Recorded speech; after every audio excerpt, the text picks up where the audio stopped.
Ya, senang sekali saya Clara Antawijaya, senang sekali dapat menemani Sobat Investor dalam IDX Channel di Break Time. Tentunya hanya di IDX Channel, your trustworthy academic business and capital market channel. Dan seperti biasanya, IG Live ini pasti menghadirkan topik-topik yang menarik, dilengkapi juga dengan narasumber-narasumber yang tentunya reliable dan akan mengupas topik yang berkaitan pada hari ini. Dan topik kali ini yaitu terkait dengan strategi saham menjelang libur Lebaran Idul Fitri, dan kita akan membahasnya dengan Mbak Zabrina Raisa. Dia tidak hanya cantik tapi juga pintar sekali karena dia merupakan Head of Online Trading dari Cipta Dana Sekuritas Asia. Dan sebelum kita melanjutkan ke topik terlebih dahulu, mungkin kita akan review dulu perdagangan pada hari ini mengacu data dari RTI Bloomberg, di mana indeks harga saham gabungan dibuka di level 5.942 dan biasanya memang bergerak fluktuatif, tapi mungkin karena jelang Hari Raya Idul Fitri begitu ya, ini bergeraknya sangat bagus sekali. Tidak fluktuatif, cenderung naik. Jadi indeks harga saham gabungan pada hari Senin pembukaan perdagangan dibuka di level 5.942, beda dengan penutupan sesi lalu di mana penutupan di hari Jumat ditutup di zona merah, tapi hari ini dibuka di zona hijau di level 5.942. Dan adapun indeks harga saham gabungan sampai dengan pukul 12:05 ini sempat menyentuh level tertingginya di 5.980 dan sempat menyentuh level terendahnya di level 5.941, tapi level terendahnya juga ini masih berada di zona hijau. Mungkin ini kita bisa lihat ya appetite dari investor yang chip in ke pasar saham, karena memang mungkin bisa dibilang ini merupakan sentimen yang positif mengguyur pasar saham di Indonesia juga. Well, Indonesian capital market is gaining its momentum, right?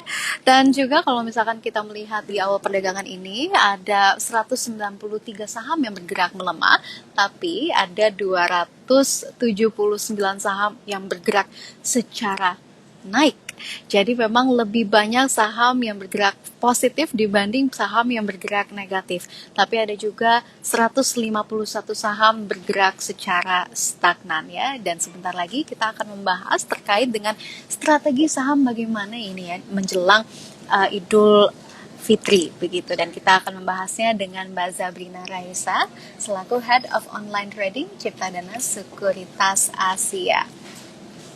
Dan sebentar lagi bersama kita di Break Time IDX Channel. Kita sudah menginvite-nya dan juga menunggu sebentar lagi. Halo Mbak Zabrina. Halo Mbak. Halo Mbak. Hai Mbak Bisa ya? Zabrina. Oke. Iya Halo bagus Mbak bagus. Clara, selamat siang. Selamat siang Mbak Zabrina, apa kabar? Oke, kabar baik Mbak Clara. Iya, aku ingat banget deh pernah waktu itu Hmm, kita wawancara di break time juga sekitar 1 bulan yang lalu. yes, It was really good and I'm really happy to see you again Mbak Zabrina. Sekarang kita akan bahas terkait thank dengan you. strategi saham bagaimana ini ya di tengah menjelangnya Hmm, Idul Fitri. Tapi kalau misalkan bisa dilihat lagi, dielaborasikan secara keseluruhan, sekarang bagaimana kondisi hmm. dari indeks harga saham gabungan Mbak Zabrina? Iya, untuk saat ini ya mungkin kalau bisa dilihat memang secara historikal biasanya ini untuk perdagangan IHSG ini cenderung mengalami sepi ya, kan transaksi dan juga value transaksi gitu ya.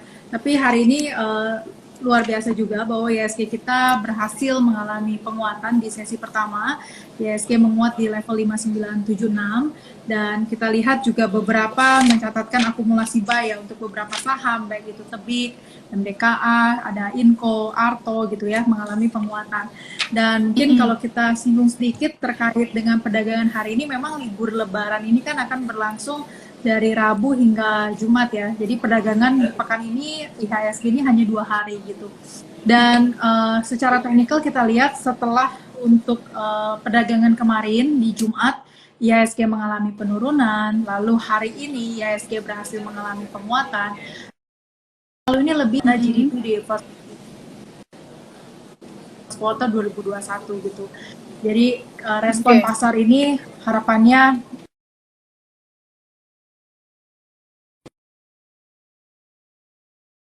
dan untuk di first quarter ini ternyata GDP kemarin slightly below than our consensus tuh.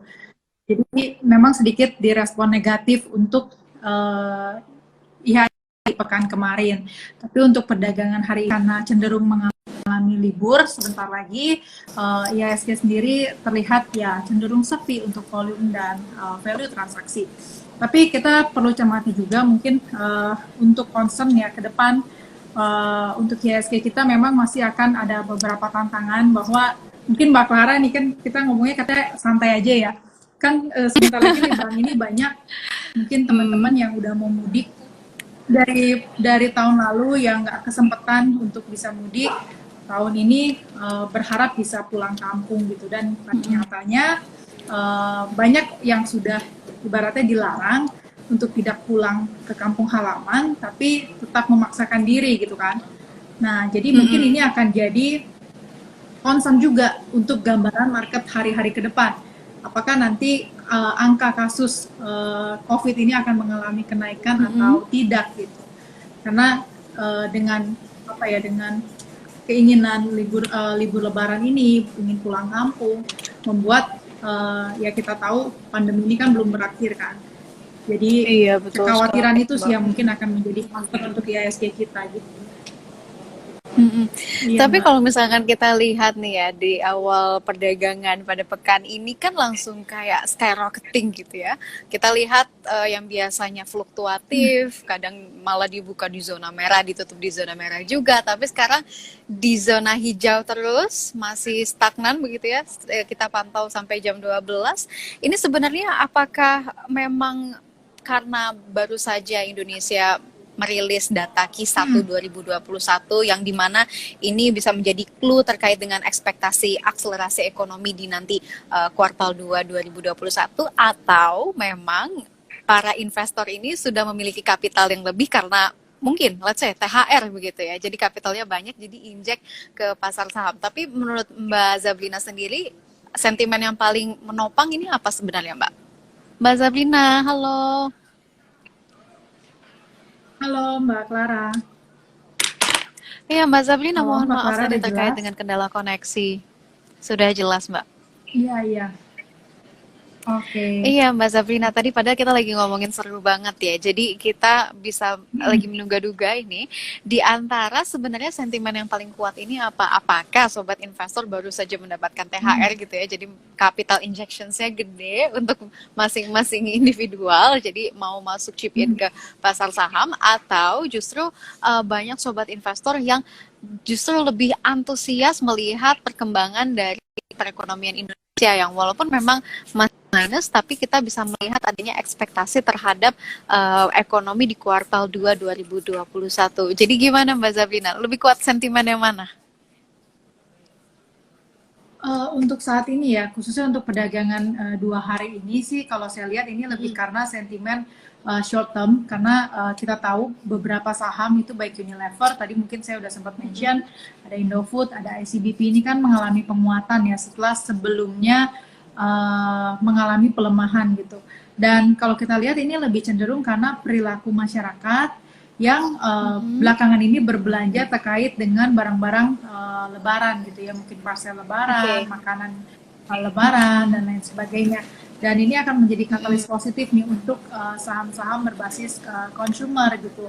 Dan kalau tadi Mbak Clara ada sempat mention terkait THR gitu ya, mungkin kalau buat teman-teman yang memang cenderung lebih ke short term trading, ya ini tepat sekali untuk bisa dilakukan gitu, karena THR-nya bisa dilakukan ini apa untuk beli saham-saham yang memang punya kecenderungan ada potensi mengalami rebound, salah satunya ya tadi saham-saham basis consumer gitu.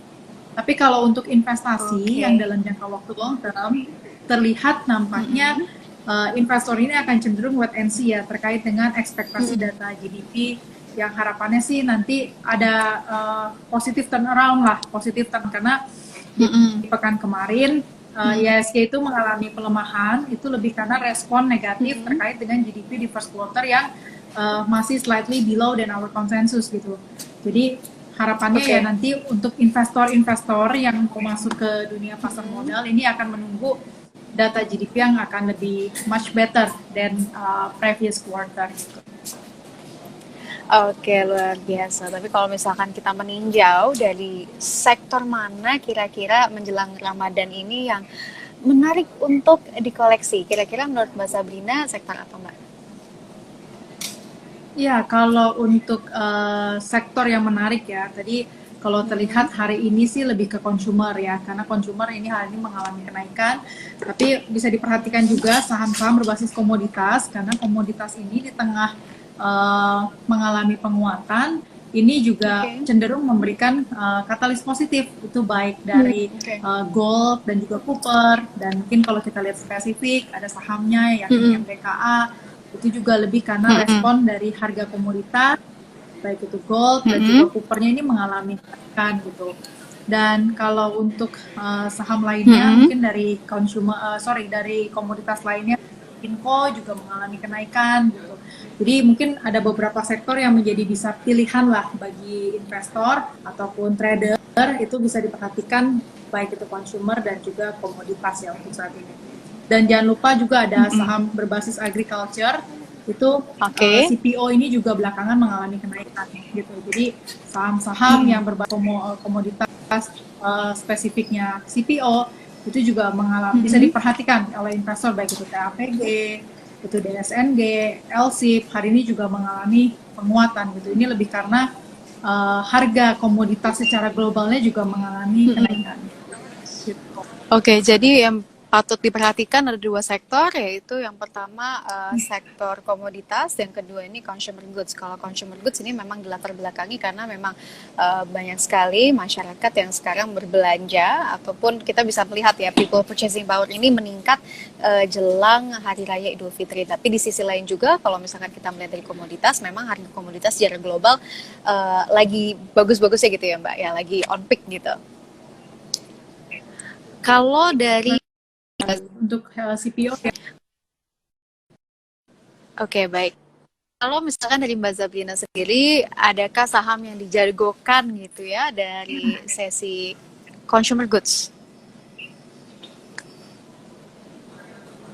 Ya, dari sorry Mbak, bisa diulang lagi mungkin sore agak keputus-putus. Oke Mbak, kalau misalkan dari sisi consumer goods, adakah saham yang dijagokan oleh Mbak Zablina? Oke, kalau dari consumer goods ya, aku sih lebih suka, aku prefer itu Indofood ya. Karena memang sih kalau kita lihat secara tren ini belakangan ini cukup bisa dikatakan lumayan ditinggalkan ya, baik oleh investor ataupun untuk oleh trader gitu. Tapi kalau untuk long term investment itu saya lihat ICBP sendiri ini masih menarik ya.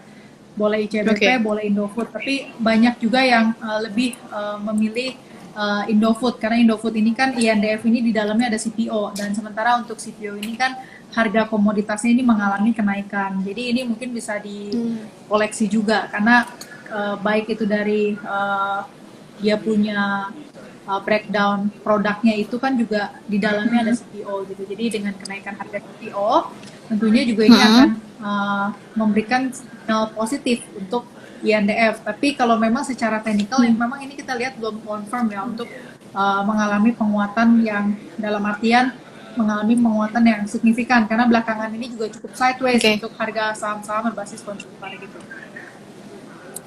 Oke, jadi masih bergerak sideways. Kalau misalkan tadi Mbak Zabrina bilang ada ICBP, ada INDF, tapi mungkin orang-orang bakal lebih milih INDF karena dari diversifikasi produknya itu ada CPO, di mana harga CPO sedang on peak ya, on demand secara global juga CPO lagi naik. Oke, baik Mbak Zabrina. Oke, Mbak Zabrina sebentar lagi akan bergabung bersama kita, mungkin karena koneksi lagi terkendala. Sebentar lagi Mbak Zabrina akan kembali bersama IDX Break Time. Kita tunggu sebentar lagi. karena ini sangat menarik ya, kita lagi membahas tentang consumer goods, di mana memang consumer goods ini menjadi sektor yang sangat menarik apabila kita membicarakannya itu di tengah dari sebentar lagi ya mau ada Idul Fitri. Tentunya dengan adanya Idul Fitri banyak sekali masyarakat yang spending uangnya untuk membeli kebutuhan pokok begitu ya. Di mana beberapa saham ini juga dipelopori oleh ICBP dan INDF. Halo Mbak Zabrina, bergabung kembali. Ini ya, kayaknya memang oleh ya. Iya kayaknya cobaan ya lagi puasa. Mbak Zabrina puasa Mbak? Enggak, kebetulan enggak puasa. Sama aku juga sih Mbak.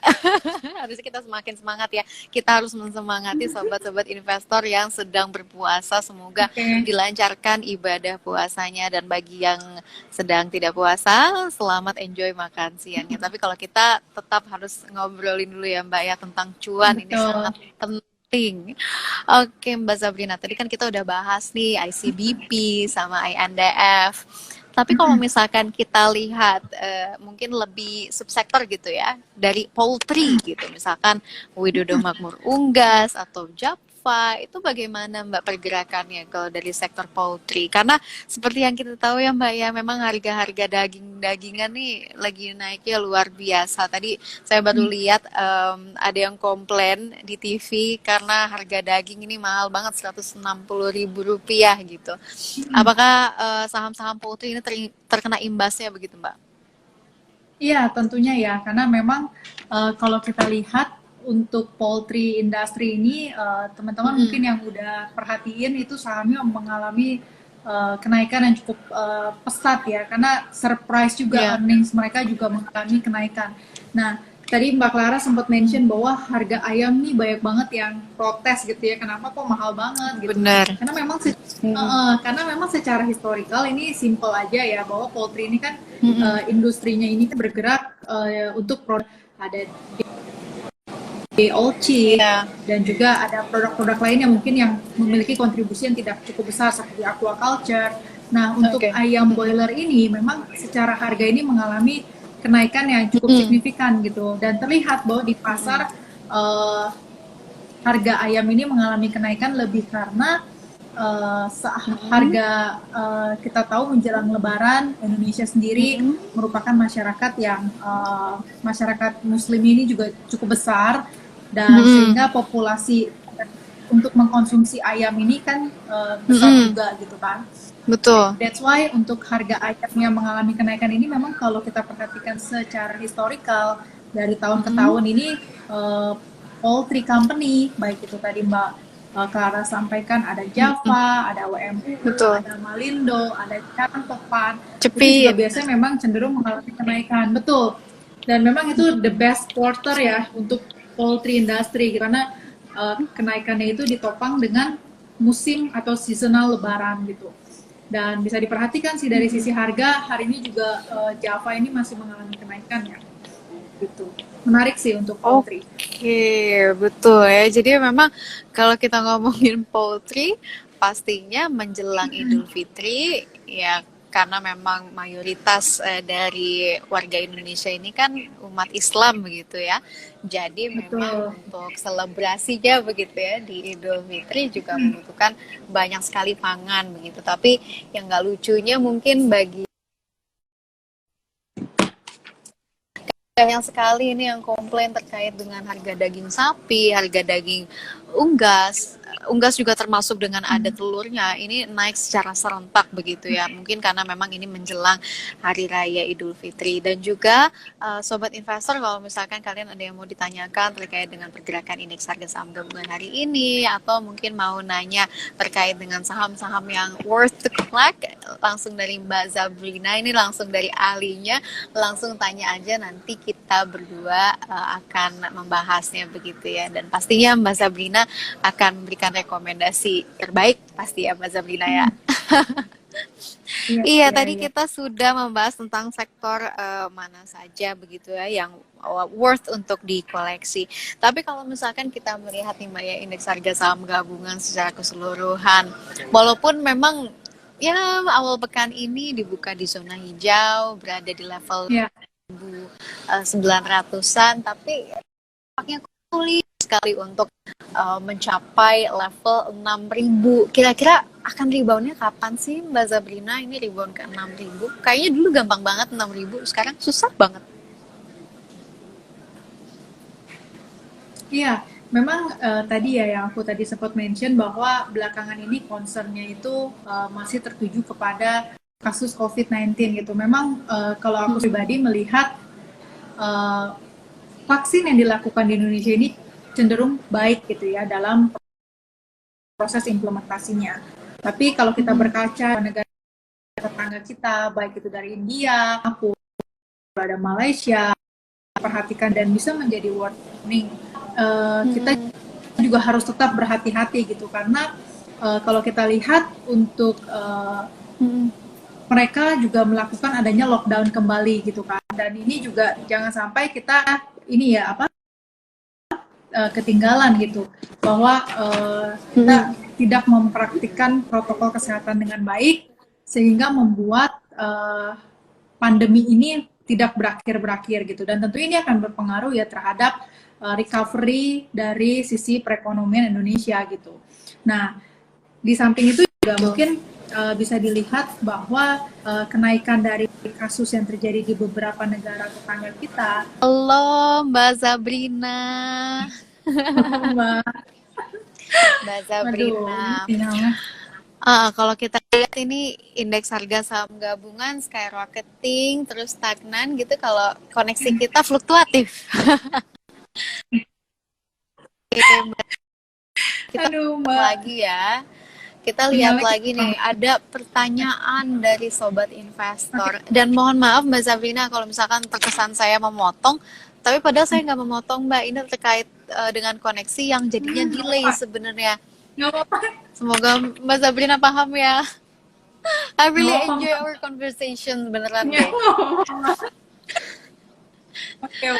Oke Mbak Zabrina, ini ada sobat investor nih yang menanyakan, tambang gimana Mbak terkait dengan Indi, Inco, dan Antam? Kapan harus beli? Silakan Mbak Zabrina.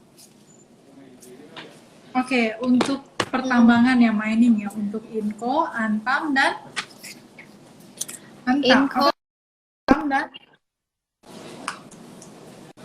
Indi Mbak.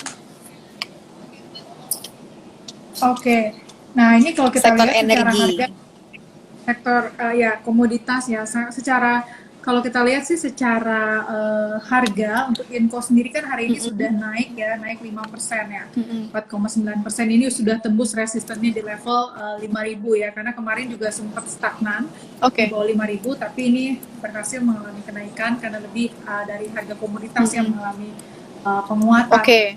Namun perlu diperhatikan, nampaknya kalau untuk teman-teman investor ataupun trader yang baru masuk, kayaknya lebih baik untuk di avoid untuk Inco, karena kan ini kenaikannya sudah cukup signifikan hari ini ya, lebih baik untuk buy on weakness juga untuk level tertentu gitu. Dan untuk Antam sebetulnya kalau kita lihat secara harga ini terbilang masih cukup murah ya, cukup oke, karena kita lihat juga Antam memang the highest-nya kan sempat berada di atas level 3.000-an ke atas gitu.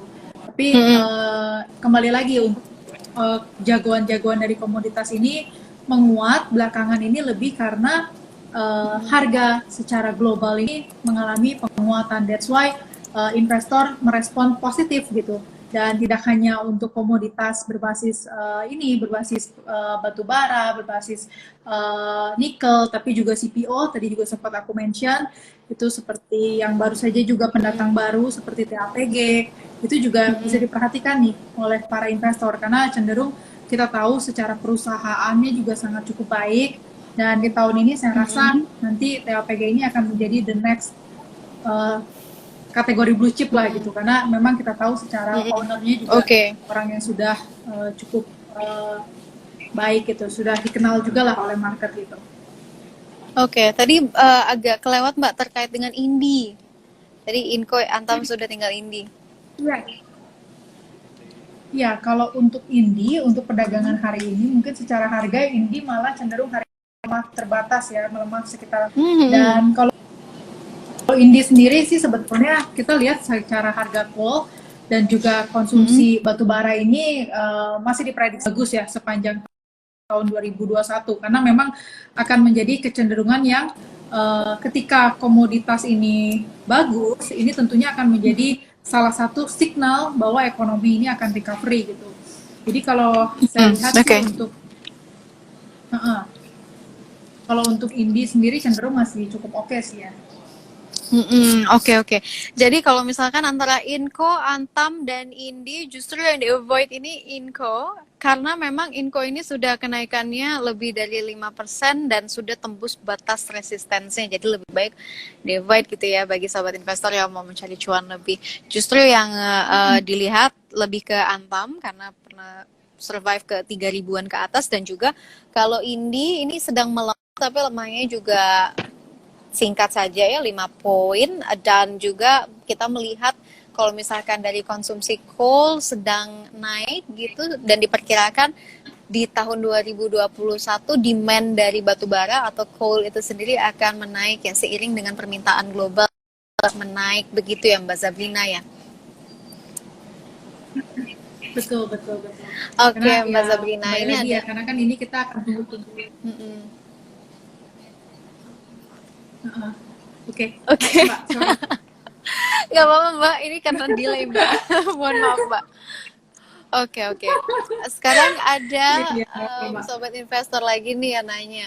Untuk sektor di properti, apakah bergerak turun Mbak? Karena mungkin beberapa hari ke depan akan libur lebaran. Libur lebaran dengan properti, gimana Mbak kaitannya? Iya, kalau untuk properti ya mungkin ini bisa diperhatikan ya, beberapa saham hari ini cenderung mengalami kenaikan itu kayak dari BSDE, Powon. Ini kalau Powon sendiri kan memang kalau dari sektor propertinya sendiri, ini mall sendiri kan ini tidak dibatasi ya dari PSBB gitu kan. Jadi ini kita lihat secara kinerja fundamental ini tidak begitu berdampak negatif ya untuk properti. Meski demikian, memang properti ini juga cenderung masih cukup sideways ya, belum ada confirm positif mengalami kenaikan karena kita tahu demand dari sisi properti sendiri setelah sempat pandemi ini terjadi kan banyak angka pengangguran mengalami kenaikan, sehingga barang-barang yang dianggap tidak perlu dibeli atau tidak perlu diinvestasikan dalam nominal yang cukup besar kan lebih baik dihindari gitu, termasuk properti gitu. Makanya that's why kalau saya lihat belakangan ini properti sendiri memang belakangan kurang diminati lah, belum ada investor yang cukup mengkoleksi properti ya dalam waktu saat ini gitu. Cenderung beberapa saham yang memang sekarang lagi hype seperti bank digital gitu kan, seperti kita lihat juga tadi poultry gitu kan, dan juga komoditas gitu. Kayaknya memang tahun ini lebih ke arah sana gitu daripada sektor properti dan lain sebagainya gitu untuk saat ini ya. Jadi momentumnya masih di bank digital. Emang bank digital masih oke Mbak? Ya, kalau dari bank digital sendiri kan ini lebih ke ekspektasi ya sebetulnya, karena kita lihat beberapa yang sudah berinvestasi dalam artian kan ini juga momen yang menarik. Ini ada yang namanya merger and acquisition, dan kita tahu nanti di second half 2021 banyak yang memperkirakan ekspektasi yang sangat baik untuk adanya IPO tech yang sangat cukup besar seperti Gojek, Tokopedia gitu kan, dan harapannya foreign inflow ini kan akan masuk ke Indonesia gitu, karena mereka berharap bahwa ini akan menjadi booster untuk IHSG gitu, setelah di first half 2021 cenderung melambat, tapi di 2021 di second half harapannya dengan IPO yang cukup besar ini secara valuasi, harapan ini bisa menjadi perhatian dari investor asing gitu untuk masuk ke Indonesia gitu. Oke, baik. Jadi tadi kita udah membahas nih ya, kalau misalkan sektor properti momentumnya mungkin belum begitu bagus untuk sekarang gitu ya, di kuartal pertama 2021 seiring dengan banyaknya pengangguran, sulitnya juga perekonomian. Jadi memang untuk kebutuhan yang bersifat itu masih agak sulit. Sedangkan kalau misalkan first quarter ini karena adanya jelang Idul Fitri begitu ya, sektor yang diunggulkan ya masih seputar dengan sektor ini consumer goods dan juga komoditas yang memang memiliki link juga terhadap kenaikan dari harga komoditas secara global begitu Mbak ya. Oke Mbak Zabrina, ini ada pertanyaan lagi dari Sobat Investor. pertanyaannya adalah di waktu pandemi ini strategi apa yang cocok bagi pemula untuk berinvestasi? Menarik banget nih. Ini pasti sobat investor yang mau berinvestasi ya, mulai masuki pasar modal. Gimana Mbak Sabrina strateginya?